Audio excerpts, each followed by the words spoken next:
loss, as I mentioned, 35 games. It's been a while as another Class B foe beat the Blue Jays in December of 2021. That was Omaha Roncalli. They went on to win the Class B title that season. But a tough one this Tuesday as Platteview did something to this Blue Jay squad that they hadn't seen in quite a while, and that is they scored 60 points, and they had a player, Connor Milliken, go off for 32. So what do the Blue Jays take from that game? How do they respond after that rare loss? Yeah, I think you said it, Tim. It's the response, right? Tough loss, but again, I think even with talking with the coaches, and you never want to lose a game, right? But certainly you can learn a lot from a loss. And I think tonight we'll see if that occurs, if we've learned anything from that loss. And again, I think this is a time to bounce back. Some of the things that maybe we didn't execute well over at Platteview are some things we can work on tonight. Then we got I think weekend off and maybe a game next Tuesday, but I think it's about coming in with the mentality that you're going to improve, that you're going to respond. You're going to get some confidence. If some confidence was lost, you want to get that back and just get the momentum going here again. And, you know, Raymond Central, they come in here tonight, Jason, under the promising tutelage of first-year head coach Ben Savela. And while they're sitting at just 2-11, they're playing a lot better basketball of late. You bet. It's a team that's I did my homework. I did watch a little bit of I saw that. Film on these guys today, and they're going to play really hard. They're going to get after you defensively. They got some quick, scrappy guards. Dave Potter sitting down here. His son's a guard for Raymond Central, and then it's kind of a rivalry game, right? I mean, county schools going at each other. Border schools going to be a border war, so we know we're going to get their best shot. Just like, you know, when you're the top number 1 or 2 team in your class, you're going to get everybody's best shot, and we're going to get that tonight. And I'm so glad you mentioned it. Look, down in Lewiston, you know what these conference rivalries mean, and you played in some major conference matchup over the years as a player. You know about the specialness of a long-time conference game and a conference rivalry, and this one definitely qualifies for that, this series between Ashland-Greenwood and Raymond Central. So the Blue Jays come in as pretty hardy favorites. Right. The conference rivalries always bring something special out, you don't bet. they? You just never know, right? You can kind of almost throw the scouting reports out, throw the predictions out, you know, the spreads, because both teams are just going to battle. And probably Raymond Central sees an opportunity that we're coming off first loss in how many games, Tim? That's right, first loss since 21, right? And so they may feel like they have an opportunity here to catch us a little bit down. And again, I think it's up to us to get off to a great start, send a message early, and get the momentum going. Well, you mentioned it. There are always things you're looking for that are on a positive note, right, even from a loss. And one of the things that may have come from that loss, there was a really outstanding offensive performance by junior Dane Jacobson. He scored 18 against an excellent Platteview squad. And, you know, his performance got overshadowed a little bit by an incredible performance by Connor Milliken. Sure. But has the Blue Jays, out of that loss, did they find someone else who's a threat offensively? You know, I think we certainly know Dane can do it. And we've seen Dane do it. You know, Dane is a very unselfish player. I think we had an interview with him a few games ago where he kind of talked about being a pass-first guy, and he really enjoys giving that assist or, you know, feeding his teammates. But we also seen that he has the ability to score. And we're going to need those additional scoring options on the floor. So it was great to see him kind of step into that role against a good Platteview team. You know, I think Brooks is our leading scorer right now. So when teams are scouting us, they're certainly going to want to take Brooks out of it, and we're going to need somebody else to step up. And Dane has the ability. He gets that look in his eye. You know, we saw it on the football field too, and when he gets that look, he's awfully tough to stop. Well, this is a perfect question for Jason Leibel, because we love to say it, but your motto is shoot or shoot. So you know where we're going with this. And it always helps when the shooters are shooting and it goes in. So Dane was shooting the other night and it was going in. I've had some nights where that wasn't the case, but hey, but how about our girls too? They got to go in third quarter. And a huge win tonight. Knock down some shots. So. And Emma Keith with a big three late in the game. But since you mentioned that, you talked about confidence, shoot or shoot. Blue Jays, again, something we saw Tuesday we haven't seen. 3 of 22 from beyond the arc.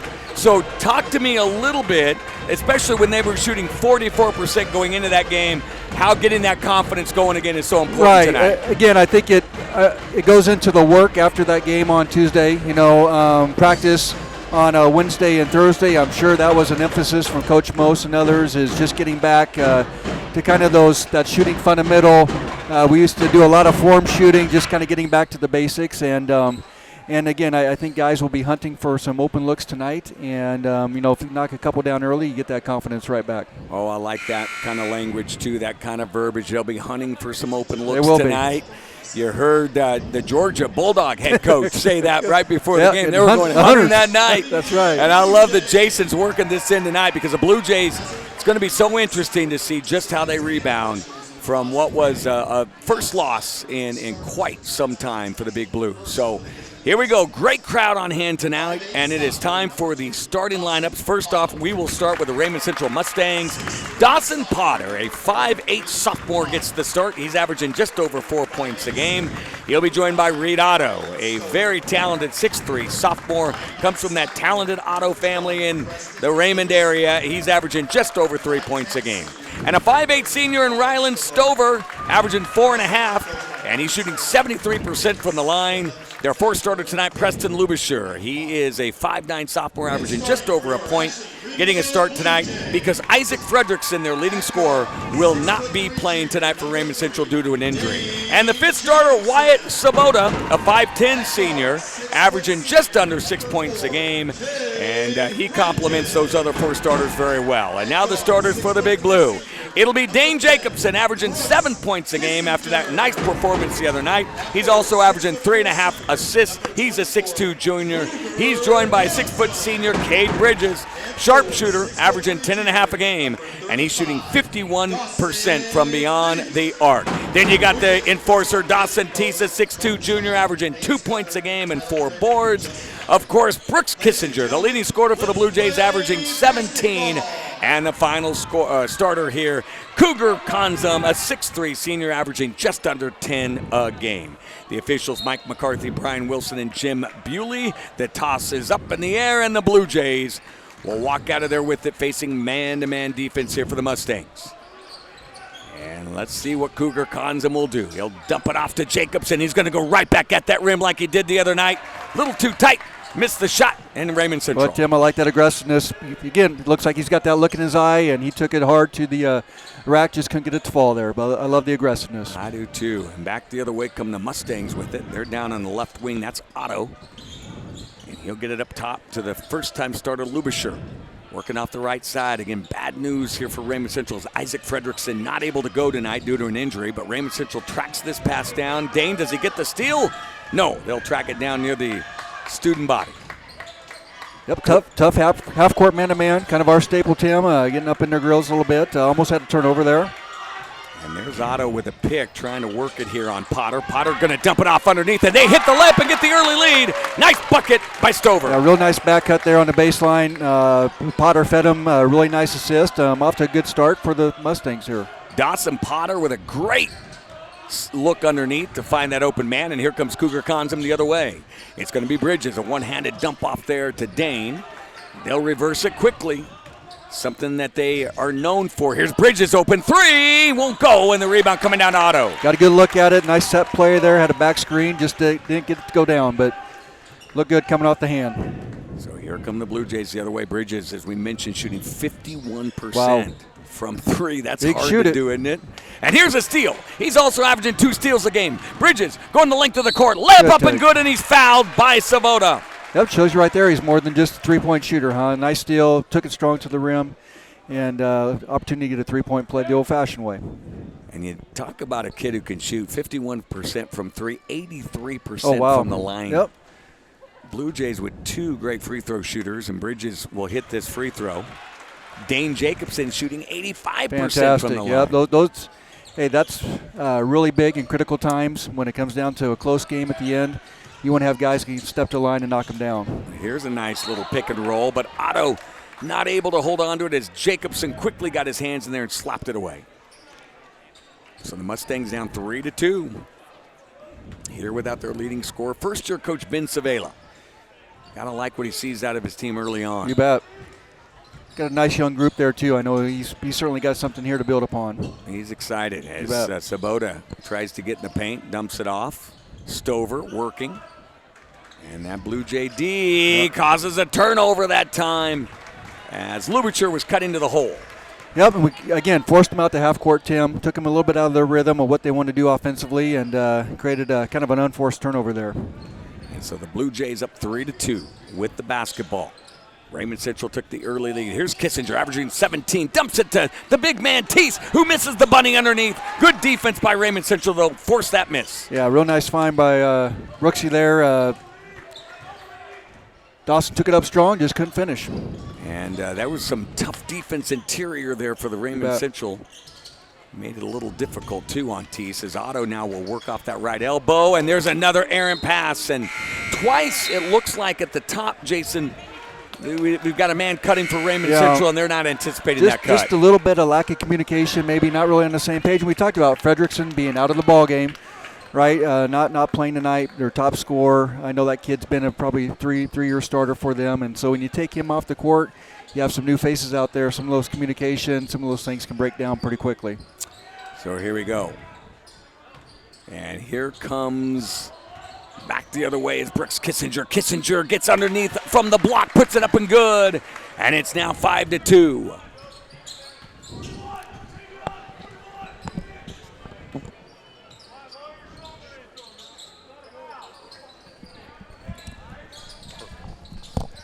All right, 5-2.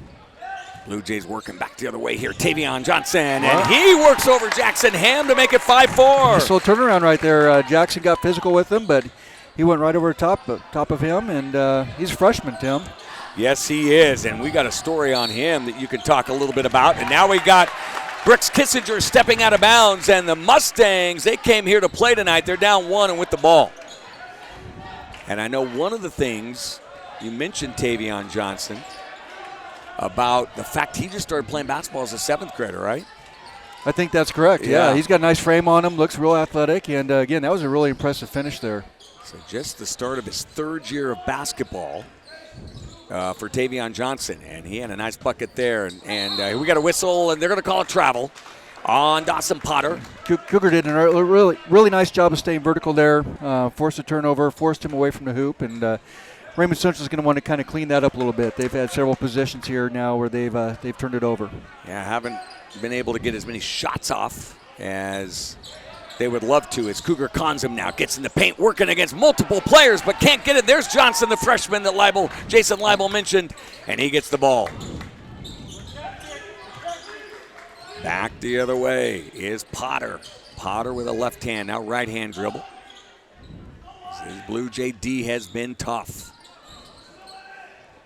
Raymond Central battling, though, just down 5-4. These two Nebraska Capital Conference foes meeting for what seems like the 1000th time here. Look at this pass to Johnson, and Raymond Central, they come out and say, we are here to play today. Yeah, they certainly have that look in their eye too, Tim. They came ready to play, giving a great effort here. I think Coach Moe's probably a little frustrated with the defense right now, so I'm guessing if we don't get a bucket and RC scores, probably looking at a timeout to make some readjustments. And we have a little hand check here now going to be called on Raymond Central. And the Blue Jays going to bring in 3 players. Teese and Jacobson and Bridges will all come in. Brooks Kissinger, along with Cougar Conzum and Jackson Ham, the 3 seniors, will exit. And it's 6-5. Raymond Central with the lead with 3:22 to go, first quarter.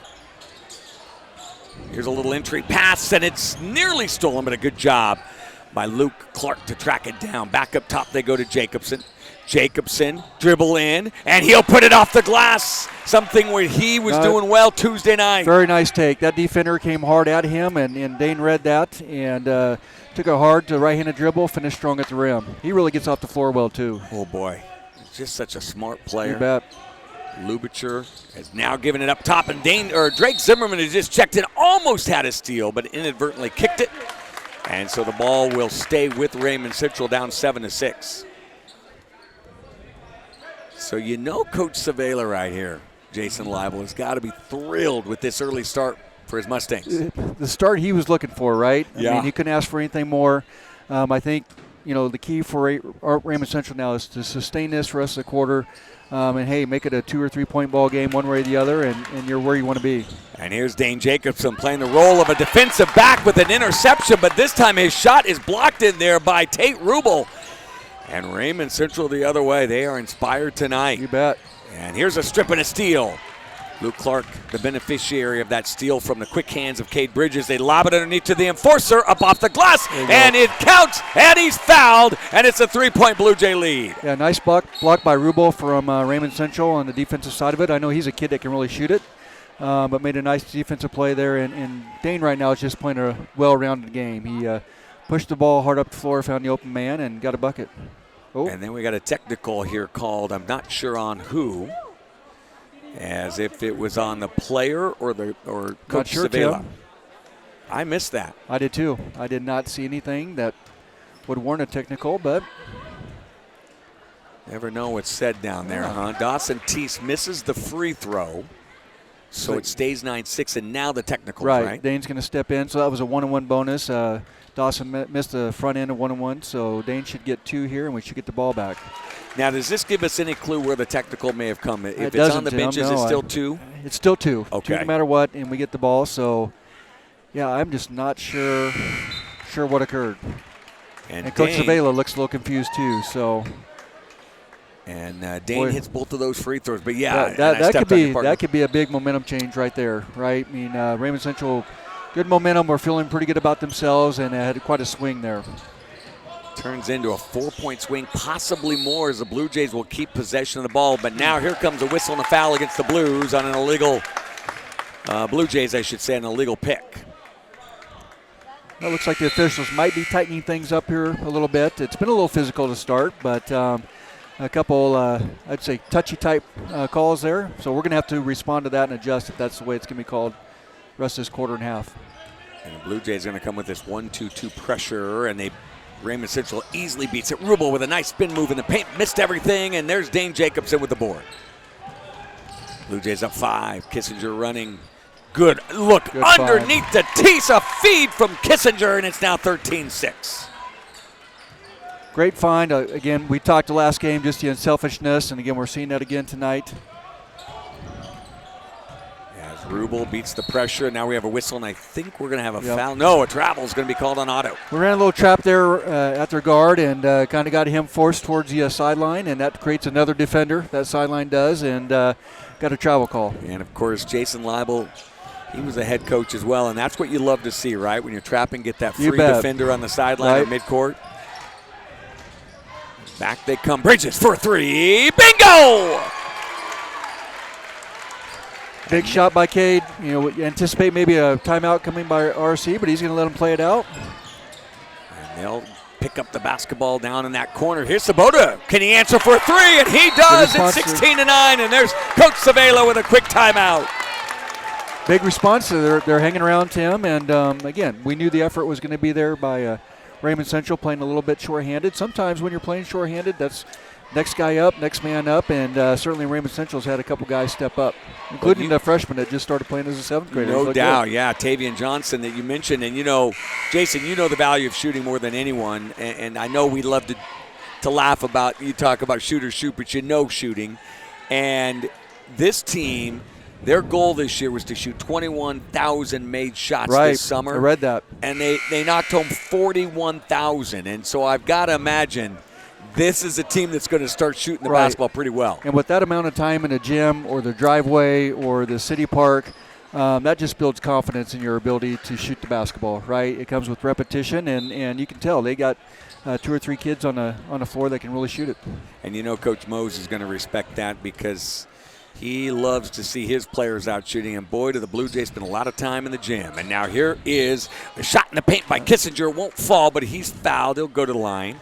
And you know someone that put a few shots up in the gym yourself and ended up getting a 1,000-point club and I think setting all kinds of 3-point records here at Ashland-Greenwood on the girls' side. Yeah, that's my kid. Yeah, we spent a lot of time up here, Tim, which was a great time for her to improve her skills and a good time for a dad and daughter to spend together as well. I missed that time in the gym. It was a blast, and yeah. She didn't always take Dad's coaching overly well. It kind of was hit and miss a little bit. But, no, she had a good career, great teammates, good coaching from Coach Fang, too. And what a great experience she had playing ball here at Ashland-Greenwood. Well, it was a ton of fun watching her. And You guys know a little bit about shooting here. Now Raymond Central has a turnover. Yes, that 1-2-2 causing a little trouble as Lubisher not able to hold on to it. And so the Blue Jays up 18-9 with just under a minute to go here in the first quarter. Yeah, it looks like the Mustangs have moved to a 2-3 zone here. I know that last time we got Brooksy flash into the high post and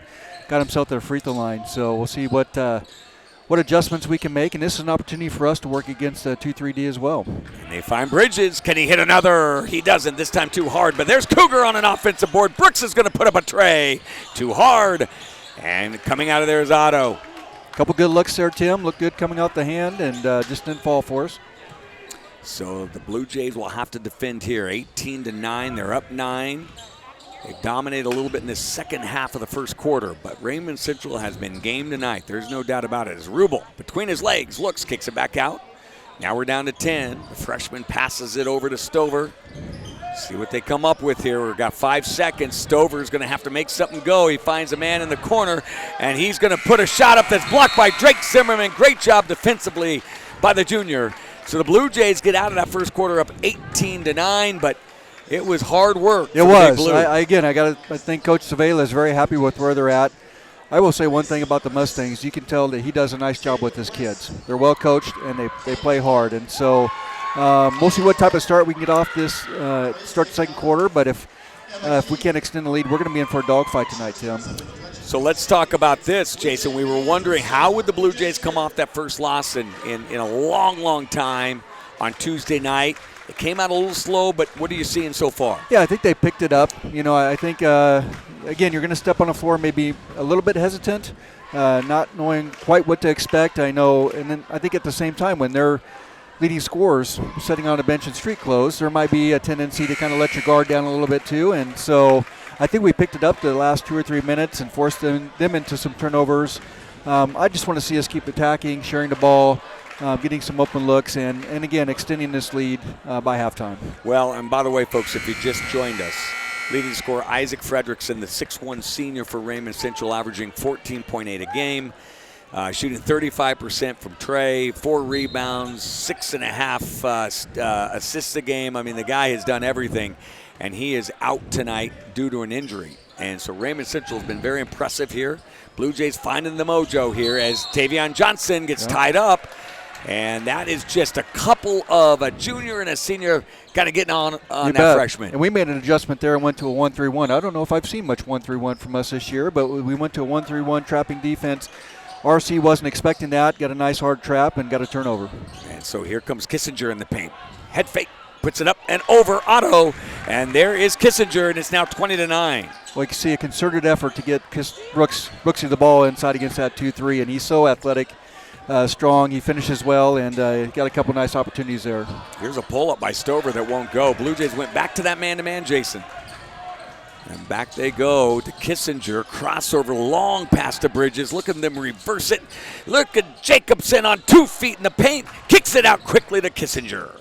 Kissinger working the middle. We got a whistle and a travel, they say, on Brooks. And Coach Mo says, yeah, I think they got the call right. I think he drugged out back pivot foot. He had a guy underneath. I think Dawson was open underneath, and Brooks just hesitated a little bit, drugged that back pivot foot. But, again, I love seeing us attacking that 2-3. Now let's talk defensively here. Coach Mose came out that 1-3-1. Looks like maybe going back to man-to-man. Just giving them a little bit of a different look, and it was effective. We got a turnover. Wouldn't be surprised if we'd see a little bit more of that this half and the rest of the ball game.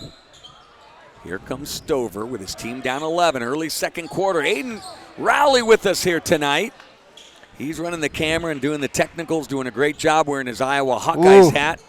And so, can you say great job in Iowa in the same sentence, Tim? I don't know, or great anything in Iowa in the same sentence. I don't think so. But you know, he came with the, and by the way, ball knocked out. He came with the excellent button-down shirt tonight. Looks great. The slacks. He's looking great, and then on top of his looking head, fresh. He's got that old Hawkeye hat. But you know what he loves to say, Jason? They're like 4-1 against us in football the last 5 years. Okay. So. What was the score this year, Aiden? I can't remember. Huh? And here comes the steal. Kissinger with the rim rattler. 22-9. Show some athleticism here. I regret the one game I said that he was sneaky athletic. There's nothing sneaky about his athleticism. Brooks is a heck of an athlete and shows it on that dunk right there. Got the two-handed slam, and the Blue Jays now up 13. Getting a little more comfortable. Rubel will work over to Tavian Johnson. And they'll play some catch against this man-to-man defense. Stover has it slapped out of his hands. It went off his right sneaker. It's great. Cade Bridges with the very quick hands, and it went out of bounds. So back the other way they come. Yeah, kind of challenge for Coach Cervela here. I know he wants his guys to be patient, but they're turning it over kind of with their patience and not getting many looks at the basket. So it's kind of that quandary of, do you stay patient or you just start attacking a little bit more? And so it will be Zimmerman in the paint, and that's what Jason Leibel asked for, but boy, did they swat it out of there. And running the other way of the Mustangs. They'll work it around, swing it. And nearly a steal off the noggin there, Sabota, and it's going to be an over and back. So great job defensively by Jacobson to make that happen. Yeah, and probably unfortunate for us. Officiating is a tough job, so I don't want to question that. But I don't think it was quite over and back, and we had a breakaway layup going. But hey, we got the possession anyway. Blue Jays up by 13 now, still in the second quarter. Against the zone, here's Bridges. Zone buster bingo there for Bridges. Yeah, I would say good execution, Tim. We've been attacking the middle of the paint. We've been attacking that high post, and they collapsed in, and we found Cade in the corner for an open shot. And he shoots it obviously very well. Man, he's fundamentally a good shooter, isn't he? And he's got 9 points. Here's another steal. What will Jacobson do? He'll attack, go up high. He's fouled, and so he's going to shoot a couple as they're going to call Johnson with a little bit of body that time, and he'll go in to shoot two, Will Jacobson. Yeah, Coach Mose might have been a little frustrated on that one. Dane had a left-hand layup open and kind of switched over to the right side. But, hey, he did draw some contact and got himself to the free throw line. And here's Dane's first free throw, up and good. So your thoughts on that? Do you just say go with what you're comfortable with, or do you got to hit it from that left side? I think you got to go your left hand. Yeah, sometimes that's uncomfortable to go that side, but I think maybe potentially he would have got a full three-point play opportunity there. So, and I think by the look on Coach Moses' face, I think he was feeling the same right there. So. Well, Dane hits them both. He is now 4 for 4, the 85% free throw shooter, having a night at the line. And look at Drake Zimmerman really working hard. Yeah. Bodies up. And now he gives the basketball up after a tough D. And now they work at top of the key to Otto. Otto gets in the paint. We got a whistle and a hand check here on Luke Clark is what they're going to call. You can kind of see that coming. He had that hand, that arm fully extended on his hip, and they're going to make that call every time. Second team foul on the Big Blue midway through the second quarter. The Blue Jays now up 27-9. And Zimmerman will make it hard here on Lubischer. Sabota's feeling it. That time it won't go, and there's the hammer. Jackson hammered the board. Big, strong board there. Checked out well. Jacobson. They would look at that ball movement in a millisecond. And pretty, there's a bingo. That was pretty. 2-3 quick passes, found the open man, found Brooks in the corner, he knocked it down. That was a thing of beauty right there.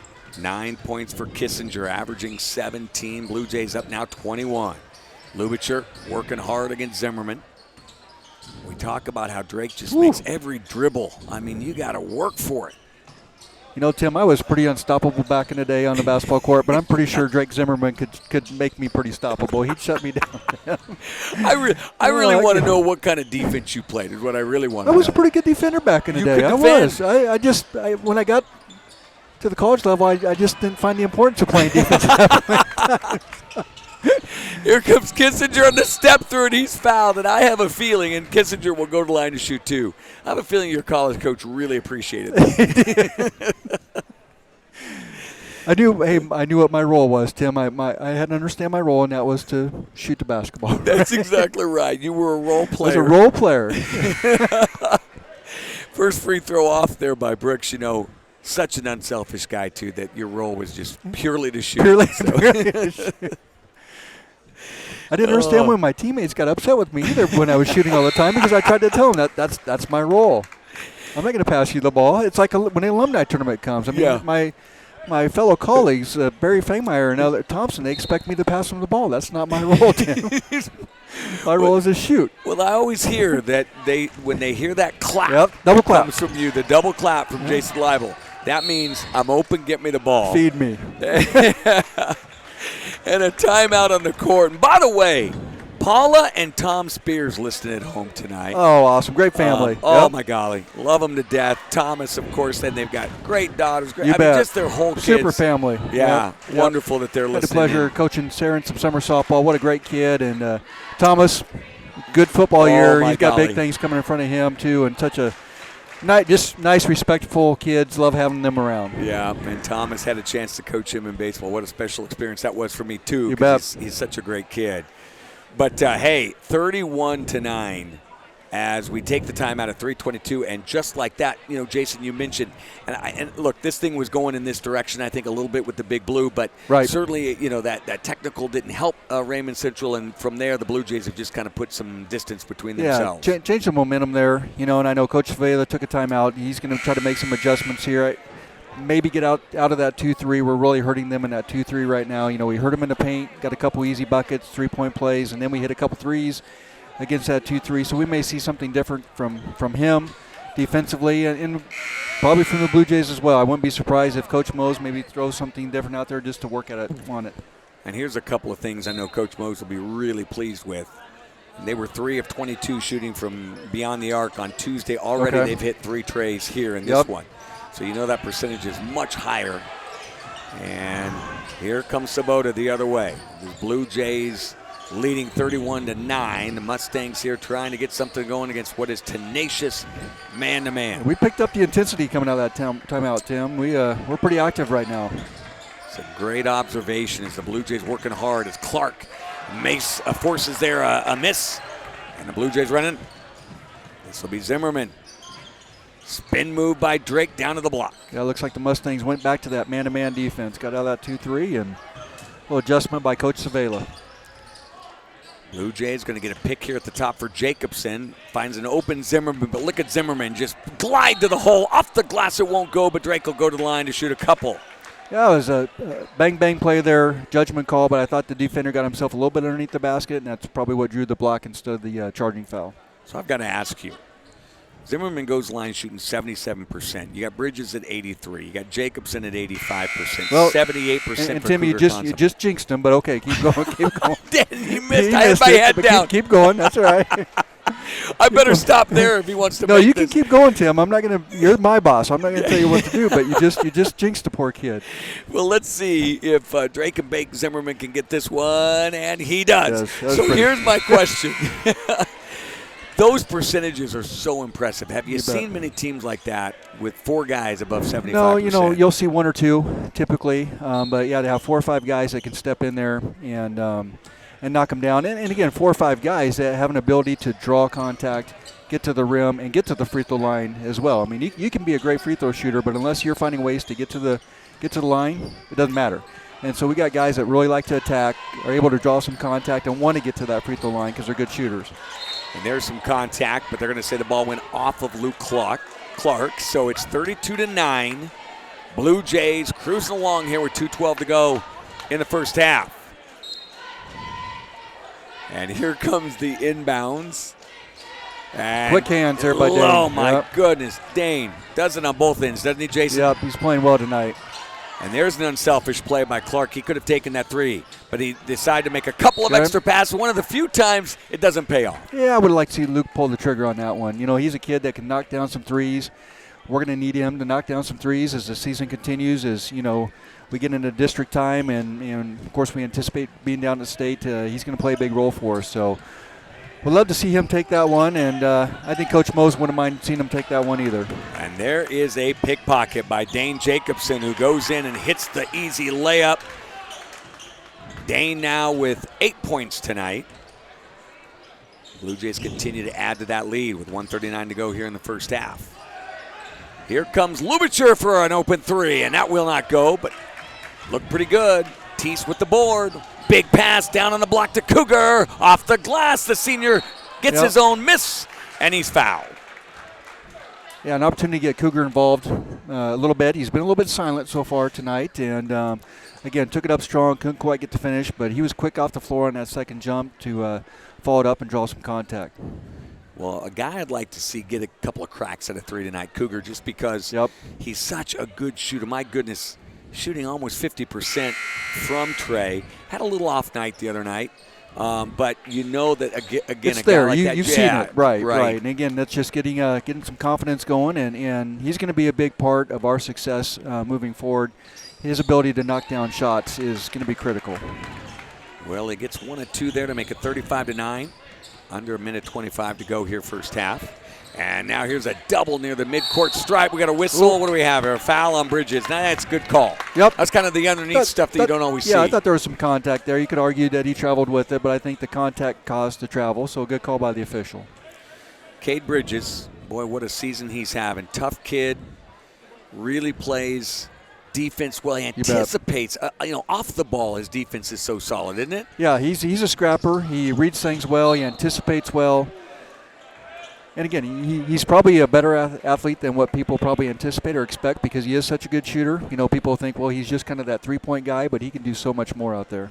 And his father and mother, you talk about coming from great athletes. I've heard that. Yeah, his mom was a tremendous trackster. His father, tremendous football player. And so he's got some parents that can show him how to do it. And here they are working on the inside. Here's a 3-ball put up. That one, again, looked good. Tracking it down here is Dawson Teese. And they're running the other way. Back they come. Shot up, and it is no good. Teese with the board. Can he get in there? There he goes. The enforcer with a bucket. There's the enforcer. Again, a little bit quiet this half, but he took it up strong right there. And 6 points for Dawson Teese. And so it's now 37-9 as the Hammer's going to check in.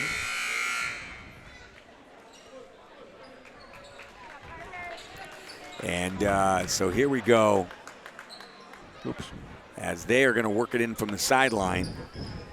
And they'll come over here, work it off the left side. As Johnson will give the ball up to Rubel.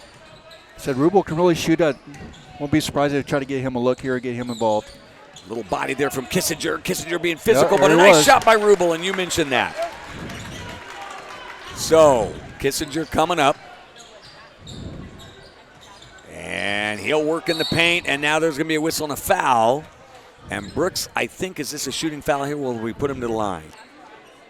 Yeah, I think it's their 10th foul, so he'll be shooting 2. And, Tim, you're not going to say a word about his free throw shooting right now, okay? No Washburn jinx on this one, okay? We'll keep it quiet. And so, you sound just like my wife, Jenny, right there. Be quiet. And I won't say it. I won't say if he made it. And he knocked it down. Weird.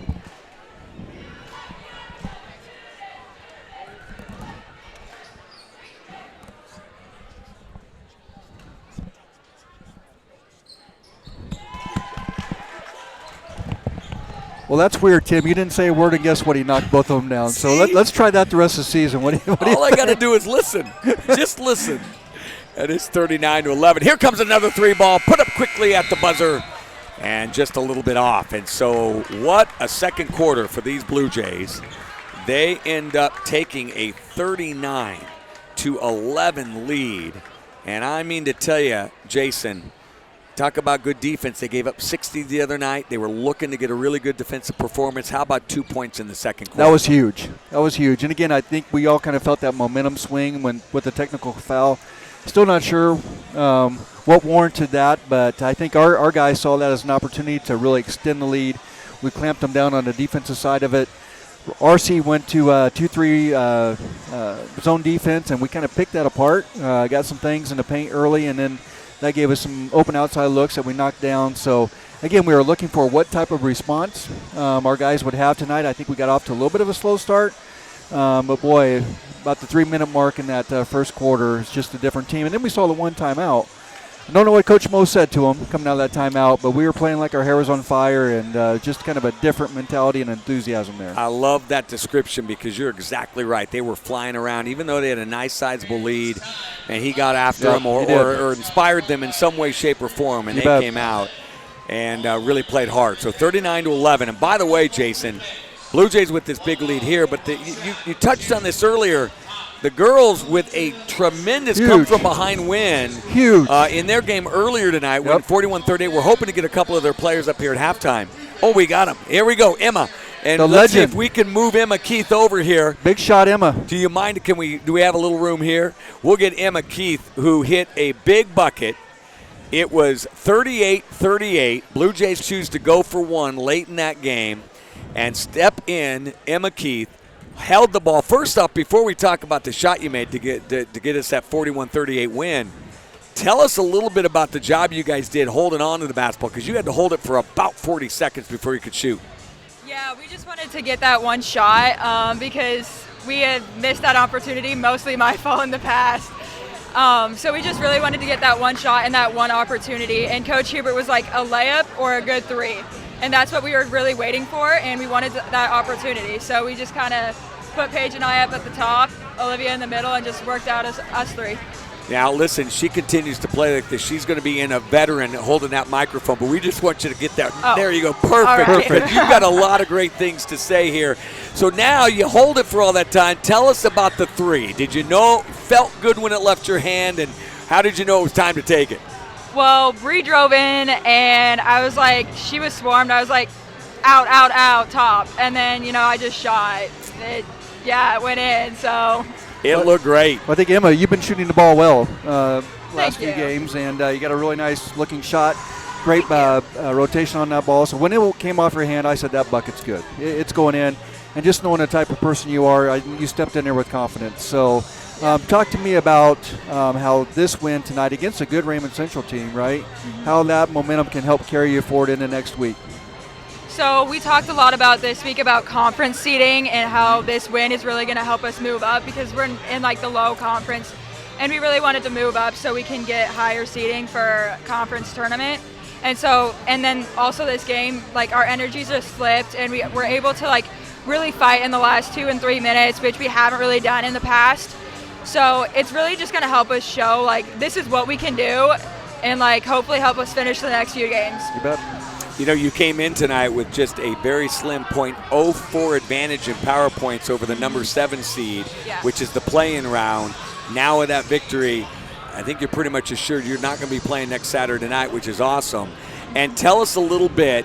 You guys have battled injuries, adversity all season long. You've had a tough schedule. Tell us how your team is really responding to all that. We're just trying to like work as a team and just like do everything together and just try to like keep improving day by day, because we never really know who we're going to have on the court and like who's really going to be there or how everybody's going to be playing. But we use like the time in practice just to keep improving on ourselves, and like as Hubert says all the time, somebody's going to become the go-to for the game, and it just depends on the game who's going to go off and get hot, like he says. I love it. Well, I'll tell you, one of my most favorite things about Emma Keith, I had the pleasure of coaching her in summer softball with Coach Tonjes and Chris Ray.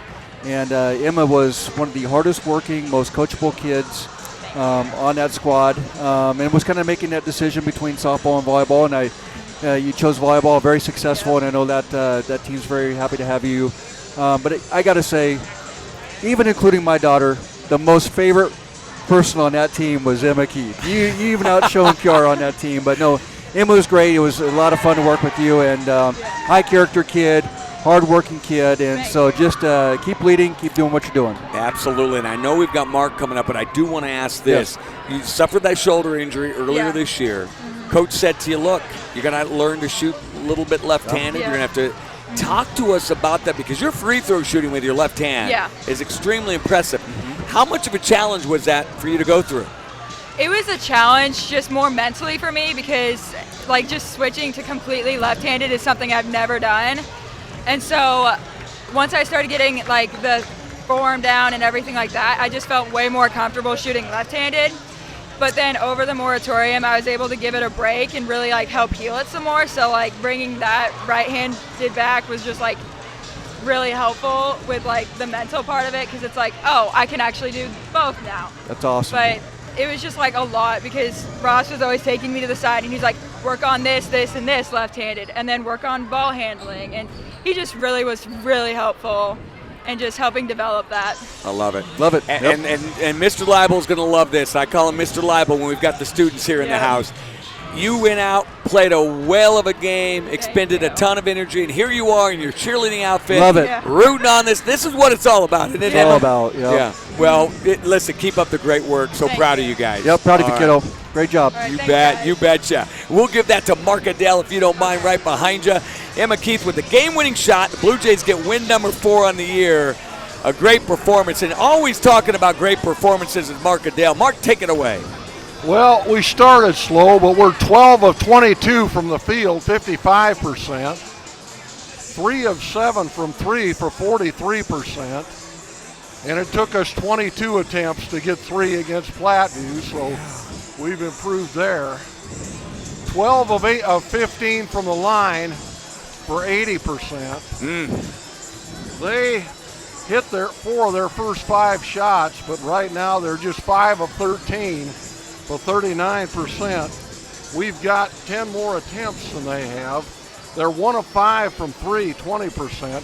They haven't shot a free throw. From my standpoint, it's because we play defense without fouling. From the fans in the stands that are in back of me, we don't get called. Rebounds. We've got 11 rebounds. Seems pretty pedestrian. It's not, because they have only given us a shot at 8 defensive rebounds, so that's pretty good. So we've got 11 for offensive. They've got 6 no offensive. There haven't been a lot of rebounds because we've turned them over 15 times. They've turned us over 5 times.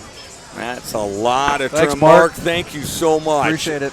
And, you know, that turnover number, 15, that's a big one. That's big. Yeah. You know, and I really felt like there were 15 turnovers really probably over a quarter and a half, because the Raymond Central really did a nice job of taking care of the ball the first 3 or 4 minutes. So when you think about that many turnovers over a quarter and a half, it even That's magnifies it even more, Tim. So, yeah, big difference. How about this? Halftime, Wahoo Platteview, 35-19 the Warriors. Now, in fairness to Platteview, and again, that game's far from over, you know they expended a ton of energy Without and a doubt. emotion Tuesday night. That is tough to come back 4 days later, but Wahoo doing a number on it. That's a tough road. I think Wahoo played up at Blair on Tuesday night, a decent Blair team, but I got to think back-to-back games against the top 2 teams in Class C1. That's going to be tough. So, Absolutely. And Aiden Rowley doing a great job. We're going to come to him here in a moment and get his thoughts on that first half. And the freshman working the camera for the first time this season. So love it. He's doing a great job, and we can't do it without him. So, Aiden, your thoughts here on that first half for the Blue Jays and what you've seen from them? Well, I've seen that they've been a lot more aggressive from the few games that I've watched, and they just keep coming out in really big leads. Yeah, that's it's tough to overcome when you're Raymond Central when it's 39-11. But you know, Coach Zavela, he is going to have something here in that half. I'm really impressed with this young coach. I really am too, and they're going to come out, and again, they're going to compete really hard. I think a big thing for us too is to, we have a big lead here, to not start creating bad habits as well. When you start trying to sneak up for that steal or play out of position because you think you can get an easy one at the other end, I think the key for us is going to be continuing to play fundamentally sound because we have some big ball games coming up. They do indeed, and the Blue Jays will get possession here to start this third quarter, up 39-11 as Kissinger will work it down on the block. He's got Teese in there. Here's Bridges, looked at a 3 and said, I'm going to attack instead, and that's going to be a charge on Cade. A little bit out of control. Good job by Dawson Potter to take that charge. Love the attack, but that's maybe one that if Cade had to do over again, he would have pulled the trigger on that 3. Had a nice open look there, but I like seeing him working on different parts of his game as well. And that's the question I've got for you. He was left open that time and chose to drive. Is that a case there as a coach you really want him to pull the trigger on that one instead I think of attacking? so. I think so. Again, especially as that defender wasn't anywhere near him. If you have a defender running at you, that's the time to take him off the dribble. But, I would have loved to see him step into that one. Sabota gets in the paint. Ball fake. Got Dawson, or Cougar did a good job standing on his feet. And here's a block out of there by Cougar, who's averaging a block a game. Long pass, it goes down to Kissinger. He's in the paint. Bodies are flying everywhere, but a miss, and we got a foul. And they're going to say it's on the Blue Jays. Yeah, good strong take there. And Tim, I hate to tell you this, but I think I mentioned I used the term hair on fire. Yeah. And Tommy Walsh texted me and said, "Now be sensitive to Tim because he doesn't he doesn't have any hair." So I'm sorry, Tim. I will not mention hair on the air. It did. Again. I got a little hair envy on that. I was like, "Come on, I need." But Tom doesn't have any hair either, so maybe he was a sensitive one. Oh, he and I stick together. He's looking out for me. Thank you, Tommy. Best bookkeeper in the world, right there. Right. Yeah. Back the other way, Raymond Central down 39-11. We're a minute 16 in. Neither team has been able to find the bucket here, but they get it into Otto, and might be thrown out of bounds. Good hustle by Stover. There's Cougar with it. Good kick ahead. Well, we get another one. We do. Kissinger with another rim rattler. And now they're going to say technical for hanging on the rim, and Brooks does not like it. That was a tough one. He did hang on the rim there a little bit, but he also had a couple of defenders underneath. And typically the rule is if you're protecting yourself, which I felt like Brooks was, Brooks wasn't up there showboating or doing anything like that. He strictly had guys underneath him. But, hey, the official called it. RC's going to step the line with a couple of free throws and get the ball back. But, hey, I love the kick ahead by Cougar, too. That's one of those plays where Cougar, he feels like he wants to get himself going. And he could have taken that thing and drove it the length of the court and forced it, but he kicked it ahead and got a nice look to Brooks.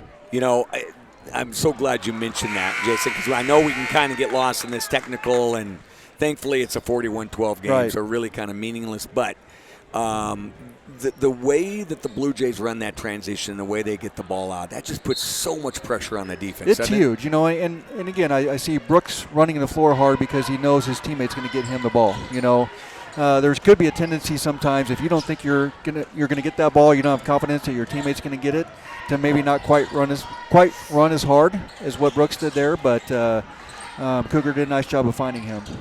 And here come the Mustangs. They get it down to Otto in the paint, working against Teese, and Teese forces the miss. Good D by Dawson. Held his ground right there and forced a tough shot. Otto, though, another kid that put in about 10 more pounds, 15 more pounds on him. He'll be really tough next year. Looking to battle for the rebound there, and coming out of there are the Mustangs. Potter running. Bounce pass, it goes. Quick shot by Stover. Won't get it to go. And there's Teese with another board. Back in transition here. Cougar leading the break.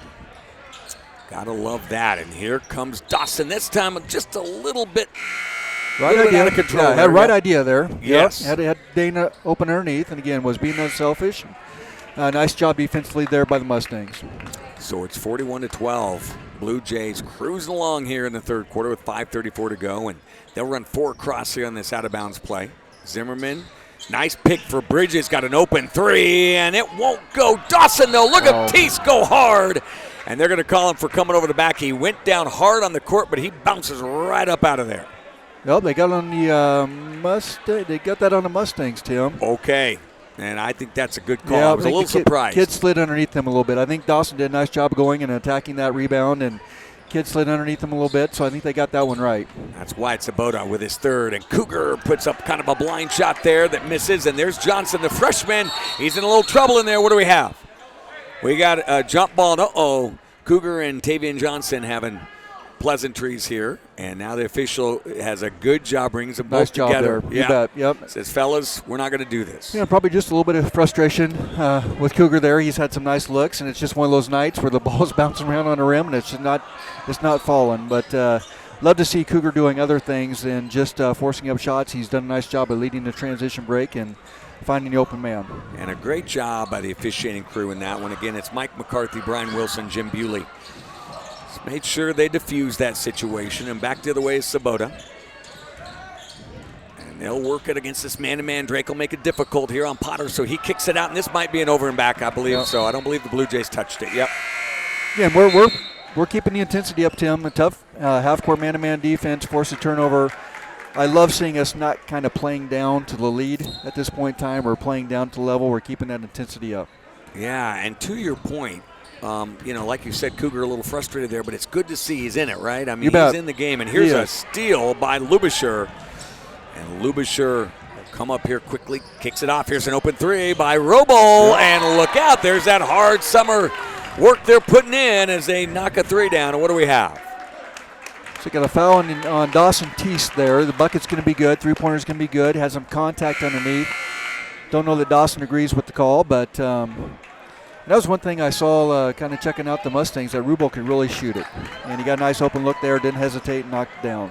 The 6'2" junior with that bucket, and that is something Jason said right at the top of this broadcast, is that he can shoot. And here is Sabota in the paint, and he hammers it in off the glass over Ty Carey. You know Coach Savela loves that. His kids are still fighting, and forces Coach Mose to take a timeout here.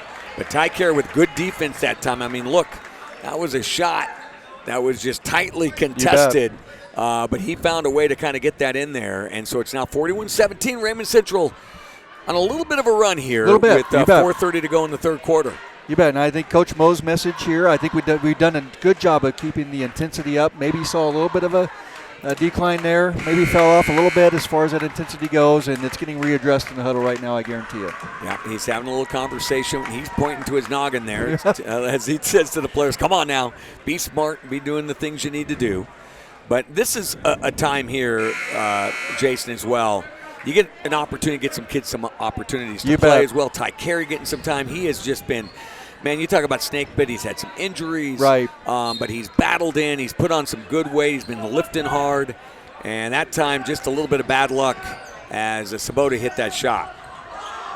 As Jackson Ham, another kid who likes to lift, that time just took a little extra step. And so the Blue Jays just losing a little bit of focus there, a little bit of focus here. And got some new guys on the floor. Great. Important minutes for this crew out there, and I think they're going to tighten things up here. Credit Raymond Central. They're still going hard. Potter gets it off to Sabota. Sabota with that left-hand dribble, and he'll play a little catch here with Potter. Now here comes a quick three. Boy, they are ready to shoot, aren't they, Jason? Look at the freshman go up, and he's fouled by Carey. He'll go to the line to shoot two, but the thing I love about Sabota is he is ready to catch and shoot. Yeah, he didn't hesitate a bit, and then the freshman, 14, Johnson, right? Yep. Johnson got himself to a good backside rebounding position, and he gets off the floor pretty quick. Ty Carey's a pretty good athlete himself, but that freshman got off the floor and got a nice backside rebound. And if you missed this story, at the start of the show, Tavion Johnson just picked up a basketball in 7th grade. This is, as a freshman, just his 3rd season, not even completed of playing hoops, and boy, he's going to be good. Yes, he is. Back the other way they come. Isaac Carson in the game, the junior. He'll dump it off to his junior colleague, Zimmerman, who finds a good look to Jackson Ham. Here comes Ty Carey. He's going to put it up off the glass. Can't quite get it to fall. And there's Jackson Ham. Luke Clark looking at a three, but a good job by Rubel to get out there quickly. Here comes Zimmerman. He'll try to make something happen off the glass. It's partially blocked, but coming out of there is Ty Carey. Finds an open Clark. Bingo! Nice offensive board by Ty, and instead of forcing it right back up, he kicked it back out to Luke, and Luke knocked that thing down. And so the Blue Jays now going to go to some freshmen here in just a moment with 3:15 to go. Rubel working. Blue Jay defense staying stout here. Even though I don't believe we have a starter in the game yet, right, Jason? We do not at this point. Zimmerman would be the closest to it as the 6th man off the bench. Johnson working against Carey. Can the hammer get a steal? No, he stepped out of bounds. Again, a great opportunity to build some depth here. We talked to Emma Keith, and that girls' team has had some challenges with some kind of fluke injuries and things like that. So you never know what's going to happen. We never want to have a man down or have an injury, but they could be part of the game. So building depth and kind of having that next man up mentality, this is what these minutes are about right here. And you talk about building depth. Now 3 freshmen checking the game. That's Landon Mose, Ty Carey. Over there you got Derek Tunges. Back to Mose at the top. He got an open three off a screen. Won't go. Can Ty Carey track it down? He does. And then he just had a tippy toe on the sideline. Well, no, looks like we called timeout there, Tim. Oh, there we go. Yep, Coach Mose stepped in. Before he went out of bounds, Coach Mose took a timeout. This is why I've got the basketball aficionado up here in the booth. I don't know about that right away. I don't know about that, but I got lucky on that one. Hey, I got to give a shout out to a couple guys. Yes. So I got my 2 neighbors, Brad Carlson and Nate Tonjes, are talking some trash about my broadcasting skills via the text message, and it really comes down to that those guys are just jealous of my yard. Because my yard during the summertime puts theirs to shame. Oh, listen, you are the yard guy. I'm the yard guy. You should be doing like an infomercial at 3 in the morning on should. mowing lawns. I should. You are good at it. It's jealousy. And jealousy looks bad on those guys right now. So they try to compete. They just can't hang. Well, Nate told me he was going home just to listen to you. So well, he's still sitting over. He's still sitting over here. So he's not even listening to me, and he's talking smack. So. Yeah, he doesn't have to, right? There's Tonjes with the bucket here. The freshman who could really fill it up. Back the other way they come here. Potter on the miss. And now we got a whistle and a travel on Tavion Johnson. And now we got a whistle as the official is going to talk it over. And this is where you've wore the stripes. These guys just trying to get something right. Yeah, trying to, the baseline official had one call, which was a travel. The outside official probably had an over back on Derek there, so they're just going to try to see who wants to make the official call here. Here we go. Yep. They're going to call a foul instead of a travel. Yep. They're going to call it on Tonjes. Got Derek coming over the back. So, again, that's one of those bang-bang judgment calls, and appreciate the officials getting together and discussing that one. That's good officiating right there. And they get it into Johnson on the wing. And give credit to Johnson for being active right there as well and going after that board. He has really played a nice basketball game tonight for the Mustangs. A lot of these guys have stepped up and played hard. They've all played hard. It's Sabota. There again, he's ready to shoot. Yep. Won't go down. But there's Cal Kissinger, the freshman. Rick's younger brother. Tonjes stops on a dime, gets in the paint, looks to kick it out. And these freshmen here really getting a lot of quality minutes this year, aren't they? You bet. There's Ty Carey back to Tonjes. Blue Jays up 46-17. Here's a good look inside by Kissinger to Carey. Beautiful. What an unselfish pass there to Isaac Carson, who's fouled. Tell you what, and it looks like our younger guys picked up some things from our older guys on the floor because our starters, our top 5 or 6 guys really move the ball well, and you can see that those guys have watched and learned and have some really good role models in front of them as far as sharing the ball, and boy, did they do it well there. And you know, Jason, as Isaac Carson misses that first free throw, you've seen this in a program. You get it going. You see guys come in the gym. They put in a lot of extra time to shoot. Then they share the ball as well as this team does. And it just starts to filter down, doesn't it? And that's certainly the culture you want. That's a successful culture right there. It's going to win you a lot of ball games. And Isaac not able to get a free throw there.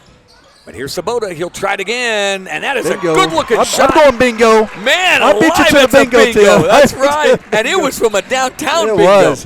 Again, he's not hesitating a bit. He's got a nice-looking stroke there and knocked it down.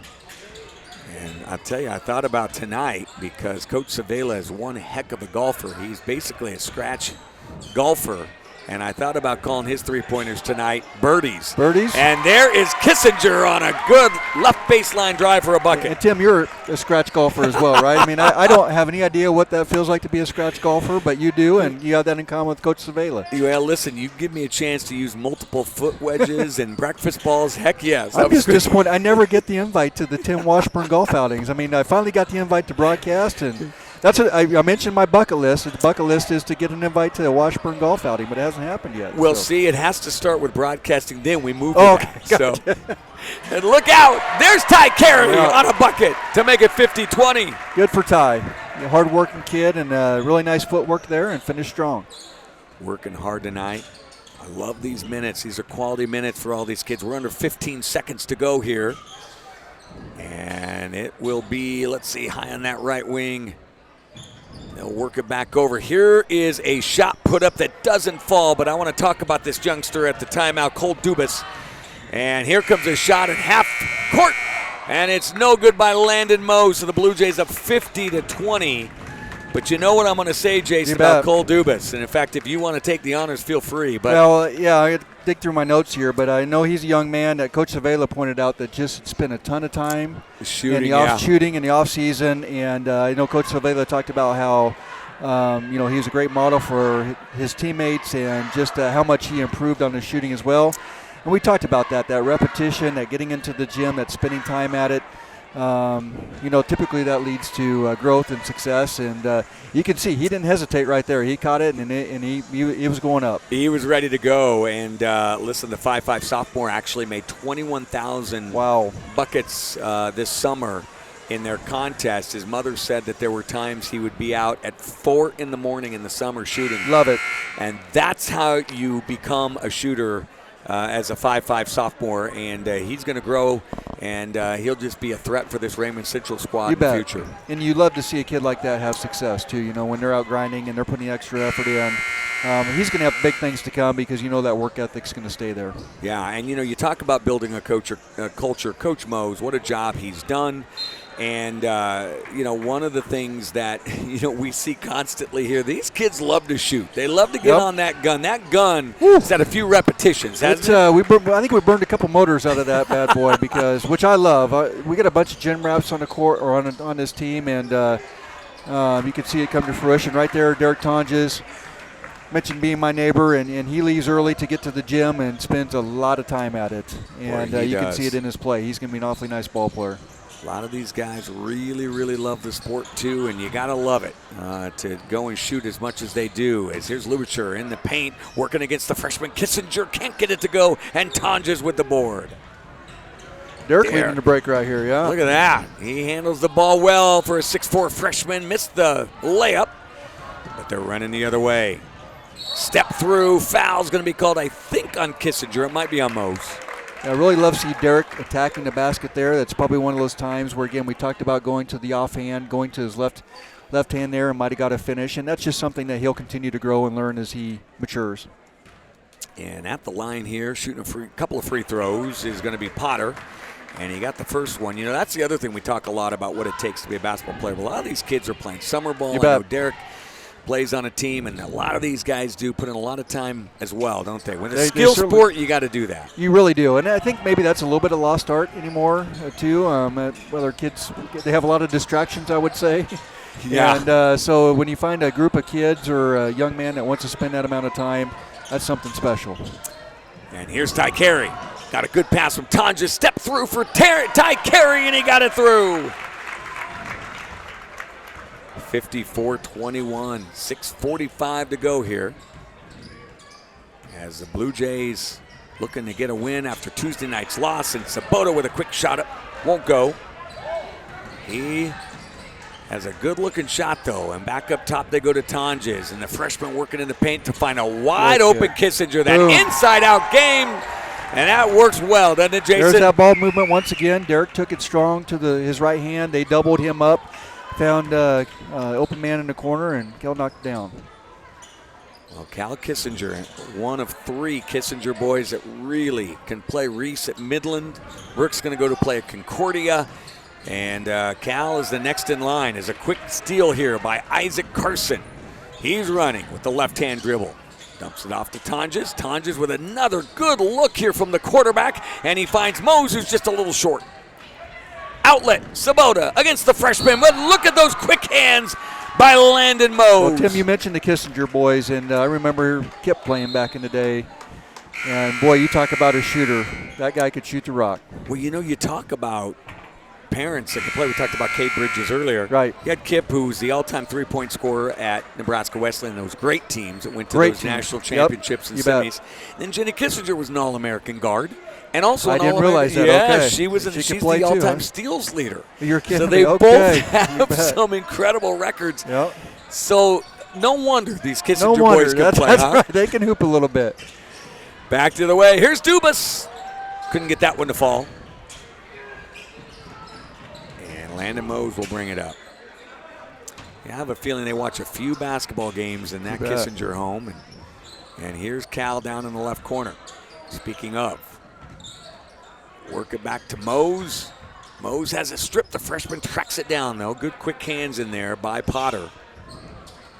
And here we go. They're being patient. And look at Derek Tonjes fly through the air and get the bucket. That was impressive. That did not look like a freshman move there. He took it strong to the right hand, finished at the rim. He's long, but he really gets off the floor well.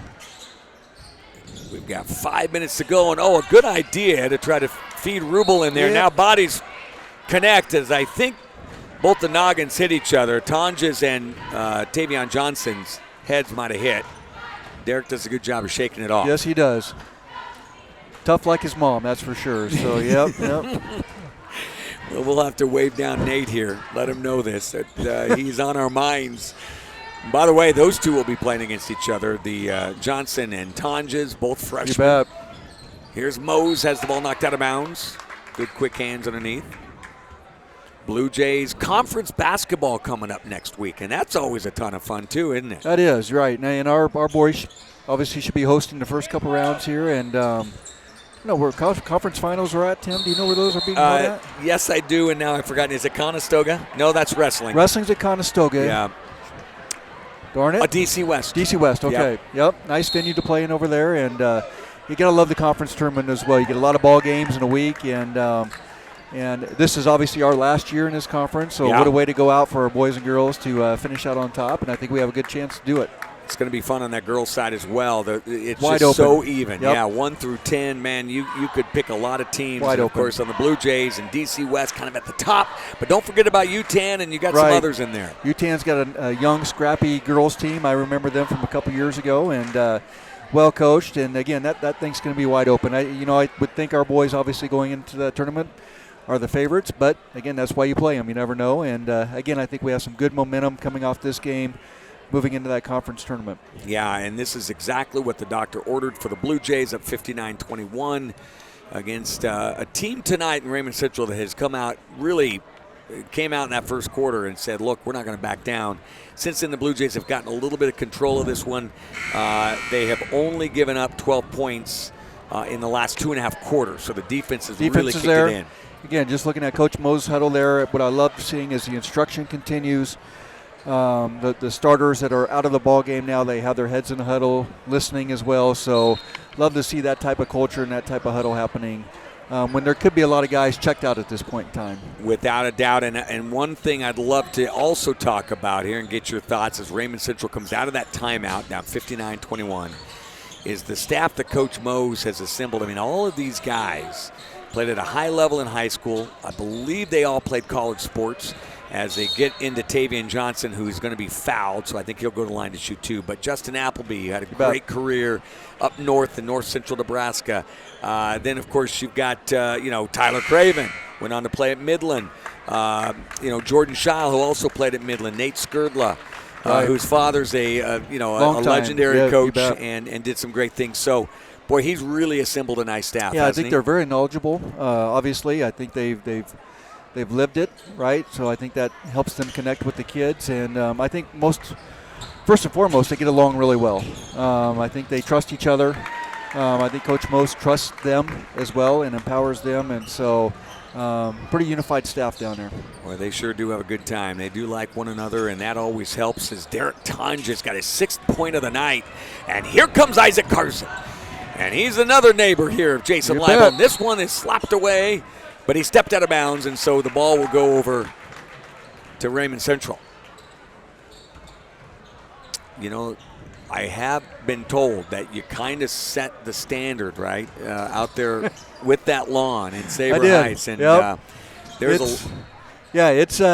it's a labor of love, Tim. It takes a lot of work, but part of my pleasure is just knowing I have a better yard than Nate and Brad. So that's part of it. And Kent Kingston at the corner, and Tyler Carson. That's a close one. That's the rivalry. That's a close one. But see, Tyler, he's such a nice guy, right? So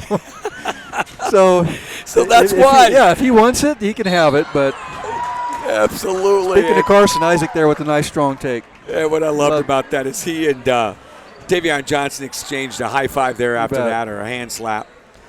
But Isaac's such a nice kid as well. Oh, my goodness. Again, he's one of those kids you root for. You want to see good things happen for Isaac. And we mentioned football. He had a great football season, and I think he's just going to continue to improve. One of the more poignant moments I remember at the end of the football season was his younger brother Chase. I think he's a 6th grader. And the embrace that they shared after that tough playoff loss, you just know that Isaac cares so deeply about his siblings. You bet. And really special thing, yeah. Yep. So back we come with 2:20 to go here in the fourth quarter, 62-21. Blue Jays cruising along, and they're trying to get their 11th win on the year. As that right there was Dubas. They're working around here quickly, still being very disciplined, very patient as Raymond Central. Looking for that good shot as they work it in the paint, and this one will be tracked down, though. Yeah, Coach Savela has some young guys, some reserves on the floor right now, and again, an opportunity for those guys to grow as well. So here we go, back up top. And Dubas will try long tray. Almost got that thing to fall, and there is Kissinger on the board. Blue Jays running. Isaac Carson down on the block. Reverse layup. Can't get it to go a little tight, but he got it back, and he'll get the bucket and the foul. He'll go to the line to shoot a free throw. Yep, did not give up on the play. Didn't get the first one, but as we talked about, he's an athletic kid. Get off the floor in a hurry and got himself to the free throw line. And Tim, we're not going to say a word right now because we're not going to jinx him, right? That's exactly right. I learned my lesson. I've been admonished tonight by Jason because I went on this big diatribe about free throw shooting, yep. and bingo, they missed a free throw right away. So you got taken to task last game about your camel work, right? That was your subpar camel work, and now I'm taking it to task on the free throw shooting. So I just hope you have me back, Tim. I hope I didn't hurt your feelings too bad. And then your hair, and then the hair thing too. The hair. Well, so, listen, I'm sorry, Tim. You know what?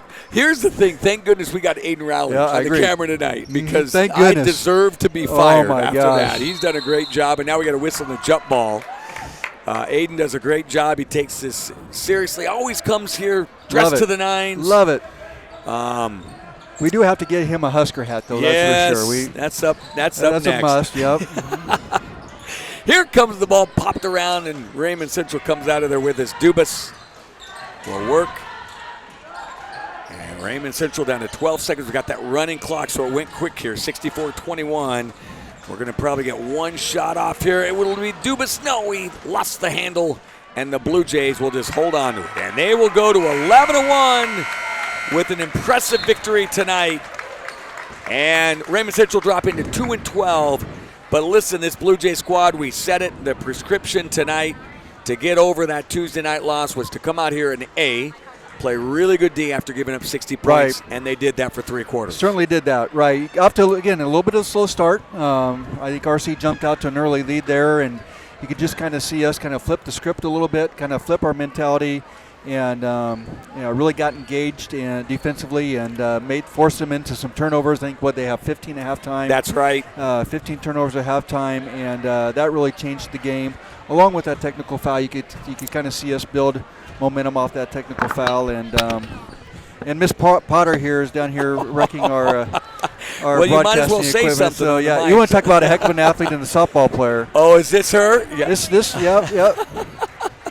We heard you were a heck of a softball player in your day. That was a long time ago. And a heck of a basketball player. And a heck of a hurler, if I remember correct. No, distance runner. Distance runner, that's right. That's okay. So yeah, and has great parents down here too. Love them as Mustangs. Kiara played softball with Rachel, really good athlete. Yes. So yep. Yeah, my sister was the better one. So. Well, yeah, you were a pretty good ball player yourself. So. We're here to she's talk about basketball, though, not softball. So she's getting pretty comfortable though. She is. She's a natural here. So I'm studying to be a teacher. That's there you go. There you go. See you guys. Well, she did a great job, and so great seeing them and all those connections, right, through athletics that you guys have. Your daughter having a chance to play with her. Those are those special things. A lot of fun. Man, made a lot of great friends. So. And speaking of friends, Nate Tom just giving you a lot of love over there. Gave you the heart sign. He's angry. He's going to be thinking about this all weekend, too. He's going to be thinking about his yard in the middle of winter time. And what can he do? Spray paint it green? He's angry. He's shaking his head. Yeah, he's mad. It's going to eat on him, Tim. He'll be at Menards first thing tomorrow morning looking at fertilizer and all the rest. So. Well, hey, the other thing the Big Blue wanted to make sure they did tonight. You saw the defensive performance and how they came back. But then how about offensively? Look, they didn't have the shooting night they wanted against Platteview tonight, but, man, did they respond with a really good shooting night against Raymond Central. I really thought when RC went to that 2-3 zone, we had a really nice game plan against that. We got Brooks inside at that high post, and when Brooks attacks the basket, he's tough to stop.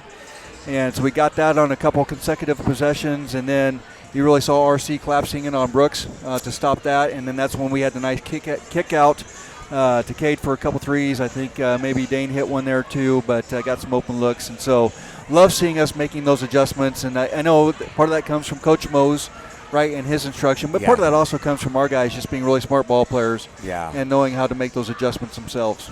Well, we'll have the coaches up here. Mark Adele's already made it up here. And, Mark, we'll give you the microphone, and we can hear what those numbers look like. Well, I feel it was kind of a workmanlike effort tonight, and in between Platteview and UTAN, which is a key conference game coming up.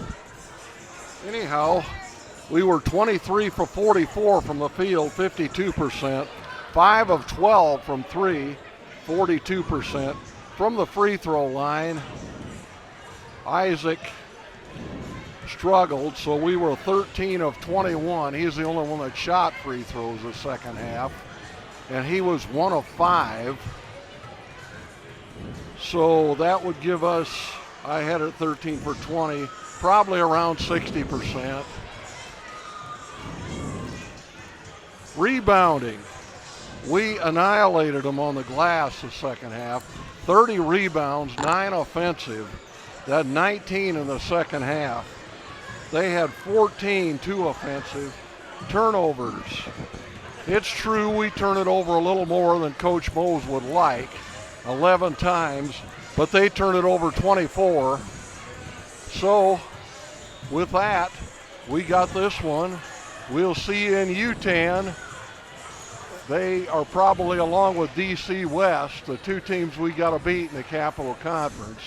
We'll make that short drive over to UTAN. Thank you so Thanks, much, Mark Adele. You bet. Appreciate it. And you just heard it. We were talking about the three-point shooting. 42% tonight. Good rebound effort, 5 of 12. You bet. Love to see that response. Coming off a game where we struggled a little bit. Again, this is one of those games where you felt like we can get some open looks and guys knock down shots. And, again, you feel like that should carry into next week and the rest of the season here. So, well, let's get Aiden Rowley's thoughts on this victory tonight. Aiden, Blue Jays with that impressive win tonight, 62-21. Give us your feelings on this one that you saw. Well, I've noticed that most of these games when the Blue Jays come out like ahead by like 40-plus points, they just start sending people in, and then, I don't know, I just think it's cool that everyone gets game time. No, it's such a great point. And, Jason, to Aiden's point, again, good minutes tonight from these kids off the bench. And you talk about building culture and a program kind of building blocks. Yep. That allows these kids to really get more time, and that, of course, translates into more experience. Right, and you just sense the guys are tied together, right? Again, we talk about really feel like they like each other, they trust each other, they're unselfish. And, again, I look at those young guys, and sometimes those guys don't get many reps, right? Yeah. They may have a freshman game, may get a few minutes JV or have a JV game here or there. So for them to get some significant minutes in a varsity game, that's like the icing on the cake right there for those guys, because when you're a young player like that, you just need reps. Without a doubt, absolutely, and they got some of that. And, of course, Tyler Craven normally comes up here. They might be taking a night off here. We're not certain, but we haven't seen him come up, but they may also have a few things going on. So, Jason, let's just do this here. We'll buy a little more time, and then we'll see what their plans are. But for this Blue Jay squad, again, oh, and by the way, I just got this score. I don't know if you saw this as well. A little bit surprising, 78-46 Wahoo with not surprising that they won, certainly, but with a 78-46 victory over Platteview. But again, I think a lot of energy in it, not to take away from Wahoo's impressive victory, because I thought Wahoo had a really good shot tonight. Okay. But with Platteview, boy, they did. That was a very emotional win for them Tuesday night. You bet. And, I'll be curious just to kind of hear some of the details on that. I have a lot of respect for Coach Chief, certainly, and had some years to work with him. And so I'm guessing Kevin had a nice game plan to go against it. And with that type of score, I'm guessing that their players executed it as well. So I'll be curious to kind of see kind of what the details are behind that win that Wahoo had. And again, that game for like us on Tuesday night, getting beat by Platteview, we need to learn from that. I'm sure Platteview is going to take that loss against Wahoo and have an opportunity to learn from that as well. So without a doubt, that's asking a lot in a week, isn't it? It is. Ashland-Greenwood it is. Wahoo. I mean, that's a heck of a schedule, and I think Wahoo obviously played well tonight, and I think they go to DC West tomorrow. Yeah. And that DC West is having a heck of a good season. I think maybe 10-1, and it's over at DC West Place. So it'll be interesting to see, hey, does that impact Wahoo's legs coming off a hard-fought victory? And DC West might be primed to pull an upset there tomorrow. Yeah, well, congratulations to Coach Kevin Sheaf. What a job he's done over the years. And you're right, Jason, you know that he had a heck of a plan going in tonight against a very skilled Platteview team. And speaking of skilled, skilled. Was that the segue? That was a great segue. Skilled. Oh, now he's getting sidetracked. Oh, Scott Shepard. Scott Shepard. Yeah. Hey, how are you? Great to see him. Of course. What a great family there. Oh my golly, without a doubt, great to see him, and what a job Evan did, of course, last year, hitting that shot in the corner and so many other things. You bet. And Scott said Evan is running up at South Dakota tomorrow, so or hurdling, and they're making a trip up, I think, tomorrow morning to see him run. So Evan's a great kid, obviously a tremendous athlete as well, and miss having him around. Well, let's see if we can get Tyler up here. He's been grabbed by, of course, the Shepard family. They're having an opportunity to chat with him. It's probably been a while since they've chatted, but here he comes. Look at that. You talk about skilled. Look how he got it. And then he almost goes down. So I got antsy. All right. Hey, listen, Jason and I were talking about a couple things that I'm sure prescriptive for this team would be you gave up more points than maybe you wanted the other night, but you come out tonight, your second, third, and fourth quarters defensively were absolutely outstanding. So talk about that defensive, comeback, if you will, or I should say bounce back from Tuesday night. Yeah, I think it's something that's common in basketball, coaching-wise, is saying, offense comes and goes in terms of shots going in, but defense can always be that consistent standard. We obviously maybe hound on defense a little more than most or during our practice time, so we obviously get after it in that way, and our kids do a good job responding because defense isn't always fun, and our kids do a great job with it. One more for you, then I'm going to give it over to Jason, and that is this. Again, had a little bit of an off shooting night Tuesday night, but tonight you bounced back 42% from three, 52% overall. Your thoughts on how you bounce back a few nights later with your shooting? Yeah, I never really trust your stats, Tim, so we'll wait till we get to the other ones. But I think those might have came from Mark, and you can trust Mark's stats. Okay, all right. So. Well, I trust Mark. That's right. No, it's good for our kids to have an opportunity to come out in front of their home crowd on a Friday night. Props to the community to just being here. Holy great cow, turnout. what a turnout. Yeah. And so I think it's fun for our kids to make shots in front of that and have guys cheer them on and little kids. And so it was a good environment for them to make shots, and they did a great job. I thought something I noticed that you guys did really well, I think it was maybe towards the end of first quarter, start second quarter, they went to a 2-3 zone. And it looks like maybe you made an effort to get Brooks the ball in the paint because he's such a good finisher. And once Brooks had some success, then we had to kick out and knock down a couple threes. So kind of talk about, I know some of that obviously comes from the coaching side of it, but talk to me about how the players kind of making that adjustment. We talked about having smart ball players. It looks like they were able to kind of make that adjustment as well. Yeah, I think offensively we put a lot of pressure on our guys to be thinkers and learners, and we talk about that a lot. It's not just a robot, jump, stop, finish. It's I'm a thinker and a learner. What angle do I have? What do we need to do? And I think when you go to a zone, we like to go inside out first because a zone's goal is to take away the paint. We want to kind of counteract you and go to the paint first and then try to get inside out threes for Cade Lex the corner, I think, a little bit, and so he does a pretty good job there. Yep. Brooks did a great job finishing and then obviously making those assists that he did later. And I think Tim referenced Dane as being a very smart player. And again, I have to attribute that to Stacy and probably not Brad. I just saying. And I'll tell Brad the same thing when I see him. But no, I appreciate seeing the kids making those adjustments. Talk to me about, when you get that big lead and, the importance of keeping the focus. I know that's kind of a time that you can work on some different things but it's also important to keep that focus. I thought our kids did a nice job of that. There's maybe about a minute and a half stretch there where they got a couple buckets that maybe we lost a little bit of focus, but talk to us about how you instill that in your kids. Yeah, I think one of the things we talk about is going from good to great. Good teams can have those ups and downs. Great teams have a standard, and if you're not meeting that, we let you know. And sometimes that's not easy, especially with kids or maybe even parents or whatever, seeing like, well, come on, coach, you're up, but we're going to hold you to that standard because I think that's what makes you great, and we've kind of seen that in the past a little bit too. So I think our kids are starting to appreciate it. Over time, they realize it's not changing because coach is maybe a little stubborn. I might have a little bit of stubbornness just to a little me, bit, yeah. we have that standard high, and then they know that they got to reach it. So when our young guys come in and they have a 13-1 fourth quarter, it's because they know that we're going to coach them the same way we coached in the first quarter. And I'm going to just one more comment. We talked about that, about how the guys from top to bottom, from your freshmen to your seniors, just seem like they're tied together, right? And that they have trust in each other. And I think I really see like your young guys modeling, right, that type of play that the older kids are providing them, right? And I love to see that, because when they get on the floor, you don't see selfish ball. You see that unselfishness and sharing the ball. So talked about that cohesiveness from top to bottom. Yeah, well, just props to those 5 young guys: Ty Carey, Isaac Carson, Cal Kissinger, Landon Mose, and Derek Tonjes. All 5 had a very nice night JV-wise in the time that they did get in. And then they had a great, 12 minutes at the end there in varsity play. So props to them for being consistent. And you're right, they're modeling our older guys. And there's pressure on our older guys as they come out here, is that Love that. they got to set the standard for the young guys. And that includes the youth in the stands that are coming from their practices and all excited and playing right now. So love that. Hopefully it can kind of build and exponentially. Yep. And you'll be happy to know 11 guys scored tonight. So you talk about getting everyone involved. That's what you want to see. So, yeah. Well, Coach, listen, congrats on the win. We'll see you Tuesday night out in Utan, it sounds like. Should be fun. Appreciate you guys. We got great kids. Thanks, Ty. You bet. Tyler Craven, the assistant coach. And I don't know if we're going to get Coach Mose tonight.